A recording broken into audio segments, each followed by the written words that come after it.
കേരളത്തിൽ യു.ഡി.എഫ് സർക്കാർ അധികാരമേറ്റതിനു ശേഷം നിയമസഭയിൽ നടന്ന ആദ്യ നയപ്രസംഗമായിരുന്നു ഇന്ന് നടന്നത്. നിയമസഭയിൽ ചെറിയ രീതിയിലുള്ള കല്ലുകടികളൊക്കെ ഉണ്ടായി. അതായത് കേന്ദ്ര ആഭ്യന്തര മന്ത്രാലയത്തിന്റെ ഒരു കർശനമായ നിർദ്ദേശമുണ്ടായിരുന്നു. അതായത് ജനഗണമനയ്ക്ക് കൊടുക്കുന്ന അതേ വാല്യൂ അല്ലെങ്കിൽ അതേ ബഹുമാനം വന്ദേ മാതരത്തിനും കൊടുക്കണം. പ്രധാന സ്ഥലങ്ങളിലൊക്കെ ഔദ്യോഗിക പരിപാടികളിൽ വന്ദേ മാതരവും പാടണം. പാടുമ്പോൾ 6 ചരണങ്ങളും പാടണം. സാധാരണഗതിയിൽ 2 ചരണങ്ങൾ മാത്രം പാടി നിർത്തരുത്, 6 ചരണങ്ങൾ പാടണമെന്നൊക്കെ ആഭ്യന്തര മന്ത്രാലയം ഉത്തരവിറക്കിയിരുന്നു. പക്ഷേ ആ ഉത്തരവൊന്നും പാലിക്കപ്പെട്ടിട്ടില്ല. എന്നാൽ നിയമസഭയിൽ ആദ്യമായി വന്ദേ മാതരം പാടി 2 ചരണങ്ങളാണ് പാടിയത്. അതുമായി ബന്ധപ്പെട്ട് സർക്കാരും ഗവർണറും തമ്മിൽ ചെറിയ രീതിയിലുള്ള ഒരു കല്ലുകടികൾ നിൽക്കുന്നുണ്ട്. വരും ദിവസങ്ങളിൽ കേന്ദ്ര ആഭ്യന്തര മന്ത്രാലയത്തിന്റെ തുടർ നടപടികൾ എന്താണെന്ന് അതിനുശേഷമേ അറിയാൻ പറ്റുകയുള്ളൂ.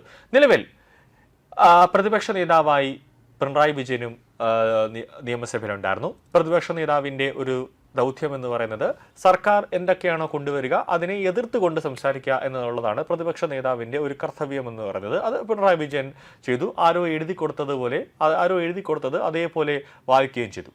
അതിനുശേഷം നിയമസഭയിൽ പ്രസ് കോൺഫറൻസ് റൂമുണ്ട്. അവിടെ മാധ്യമങ്ങളൊക്കെ ഇരിക്കുന്ന സമയത്ത് അതായത് വി.ഡി. സതീശന്റെ ഒരു പത്രസമ്മേളനം ഉണ്ടാകും എന്നുള്ള ഒരു വാർത്ത കിട്ടിയിരുന്നു. അപ്പോൾ ക്യാമറയൊക്കെ റെഡിയാക്കി വെച്ച് മൈക്കൊക്കെ അറേഞ്ച് ചെയ്ത് മാധ്യമപ്രവർത്തകർ ഇങ്ങനെ ഇരിക്കുകയാണ്. അപ്പോഴാണ് അവിടെ പ്രതിപക്ഷ നേതാവ് പിണറായി വിജയൻ വരുന്നു. പക്ഷേ ഒരർത്ഥത്തിൽ മാധ്യമപ്രവർത്തകരടക്കം ഇന്ന് ഞെട്ടിത്തെറിച്ച ഒരു കാഴ്ചയായിരുന്നു ഇന്നുണ്ടായിരുന്നത്. കാരണം 10 വർഷം മുഖ്യമന്ത്രി എന്ന നിലയിൽ ഉണ്ടായിരുന്ന പിണറായി വിജയൻ അല്ല പ്രതിപക്ഷ നേതാവായപ്പോൾ ഉണ്ടായിരുന്നത്. ഈ 10 വർഷം മാധ്യമങ്ങളെ കാണുമ്പോൾ ഇറങ്ങിപ്പോടാ, കടക്ക് പുറത്ത്, വീട്ടിൽ പോയി ചോദിക്ക്, ഈ മൈക്ക് എന്താ ഇങ്ങനെ ഇരിക്കുന്നത്, അങ്ങനത്തെ വേലത്തരങ്ങളൊന്നും ഇങ്ങോട്ട് ഇറക്കണ്ട എന്നൊക്കെ പറഞ്ഞുകൊണ്ടിരുന്ന പ്രതിപക്ഷ നേതാവ് ധിക്കാര മനോഭാവം, അഹങ്കാരത്തോടുകൂടി പെരുമാറിക്കൊണ്ടിരുന്ന ഞാനാണ് രാജാവ്, കേരളം എൻ്റെ കയ്യിൽ പതിപ്പിച്ചു തന്നിരിക്കുകയാണ്, ഞാനിനി മരിക്കുന്നത് വരെ ഞാനായിരിക്കും ഈ മുഖ്യമന്ത്രി കസേരയിൽ ഇരിക്കാൻ പോകുന്നത് എന്നൊക്കെയുള്ള ചിന്താഗതിയും സ്വപ്നമൊക്കെ കണ്ടുകൊണ്ടിരുന്ന പിണറായി വിജയൻ ഒരു നിമിഷമാണ് ആ മുഖ്യമന്ത്രി കസേരയിൽ നിന്ന് ജനങ്ങൾ തന്നെ എടുത്ത് പുറത്തേക്ക് ഇറങ്ങുന്നത്. ഇപ്പോൾ ഒരു MLA പിന്നെ CPM-ന്റെ പാർട്ടിയിൽ ആരും പ്രതിപക്ഷ നേതാവായിട്ട് ആരും ഇല്ലാത്തത് കൊണ്ട് തന്നെ പിണറായി തന്നെ ആ ദൗത്യം അങ്ങ് ഏറ്റെടുത്തു.